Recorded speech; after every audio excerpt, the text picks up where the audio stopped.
Depuis près de 3 ans, l'association Viva et la Ferme de la Chapelle organisent des rendez-vous didactiques autour des œuvres exposées dans la galerie. Une façon de démystifier les productions contemporaines à la lumière de l'histoire de l'art. L'idée est venue de présenter l'exposition, pas seulement avec une visite commentée devant les œuvres, mais vraiment de préparer un diaporama pour mettre en évidence que les artistes qu'on présente, ils s'inscrivent dans un courant, ou en tout cas ils sont tributaires de tout ce qui s'est fait avant en histoire de l'art. Un diaporama, le choix n'est pas anodin. On a souvent des personnes, par exemple avec Viva justement, qui sont à mobilité réduite. Et comme on a des escaliers, donc ça leur permet d'être assis, de voir quand même des pièces qui seraient à l'étage ou dans une autre salle qui n'est pas accessible en fauteuil roulant.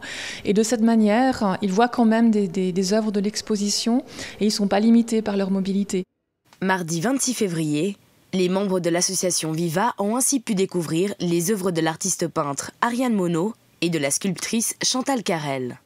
Chaque œuvre de chaque artiste peut avoir une résonance par rapport à une œuvre qui est plus ancienne. Par exemple, si on prend l'œuvre qu'on a ici derrière moi d'Ariane Monod, eh bien c'est une œuvre qui est directement sur le mur. Alors là, évidemment, ça va être quelque chose. On va montrer qu'il y a d'autres artistes qui interviennent directement sur le mur.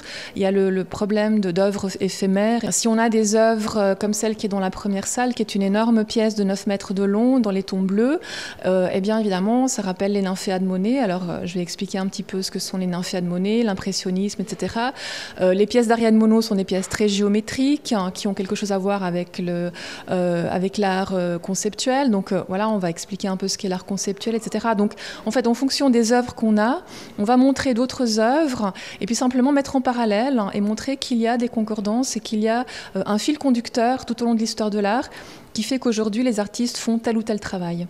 Ça nous aide à comprendre des choses. Je vous dis qu'honnêtement, il y en a que je ne serais pas venue en recevant l'invitation, mais découvrir de cette manière-là, c'est vraiment intéressant.